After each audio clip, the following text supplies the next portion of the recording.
Brazil में एक बार एक जगह खूब बारिश हो रही थी तो वहां पर एक स्ट्रीट डॉग एक हुंडई शोरूम के गेट के बाहर आकर खड़ा हो गया। जैसे ही शोरूम के मैनेजर ने उस डॉग को देखा, उसे कुछ खाने को दिया। धीरे धीरे वो डॉग डेली आने लगा और डेली वो मैनेजर उसे कुछ खाने को देता। इस तरह से डॉग और मैनेजर में एक बॉन्डिंग सी हो गई थी।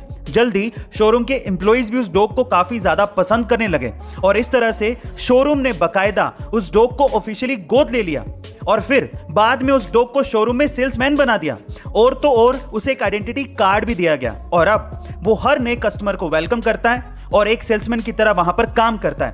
आगे चलकर इसी डॉग को सेल्समैन ऑफ द ईयर का खिताब भी दिया गया। गाइस, इस डॉग का नाम है टक्सन प्राइम, जिसका इंस्टाग्राम पे अकाउंट भी है और उस पे 1,74,000 फॉलोवर्स हैं। गाइस, आपको टक्सन प्राइम की ये स्टोरी कैसी लगी कमेंट सेक्शन में जरूर लिखेगा। और आईपीएल के मोस्ट इंटरेस्टिंग फैक्ट सीरीज में एक बार फिर से आप लोगों का स्वागत है। गाइस, क्या आपको पता है कि सन 2012 तक आईपीएल में man of the tournament award चलता था, लेकिन 2013 में इसकी जगह पे most valuable player rating system शुरू कर दिया गया।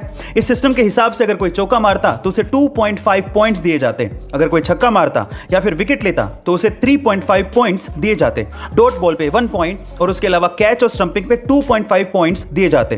और इस हिसाब से 2013 के बाद से लेके अभी तक सिर्फ एक ही इंडियन प्लेयर ने आईपीएल में मोस्ट वैल्यूएबल प्लेयर का खिताब जीता है और वो है विराट कोहली, जिन्होंने सन 2016 में 973 रन बनाए थे आईपीएल के उस पूरे सीजन में और टोटल 356.5 पॉइंट्स हासिल किए थे और उन्हें इसी वजह से मोस्ट वैल्यूएबल प्लेयर का खिताब दिया गया था। गाइस, आपको ये इंटरेस्टिंग फैक्ट जान के कैसा लगा कमेंट सेक्शन में जरूर लिखेगा। एक बार एक किसान का घोड़ा उसके घर से भाग गया तो किसान के पड़ोसी कहने लगे कि तुम्हारा तो नुकसान हो गया। तो किसान ने कहा कि हो सकता है।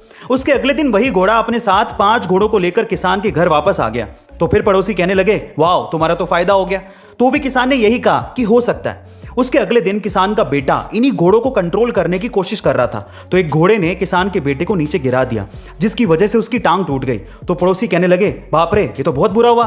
तब भी किसान ने यही रिप्लाई किया कि हो सकता है। उसके अगले दिन आर्मी में भर्ती करने वाले ऑफिसर आए, पर उन्होंने किसान के बेटे को छोड़ दिया क्योंकि उसकी टांग टूटी हुई थी। तो पड़ोसियों ने कहा कि तो बहुत अच्छा हुआ, तुम्हारा बेटा बच गया।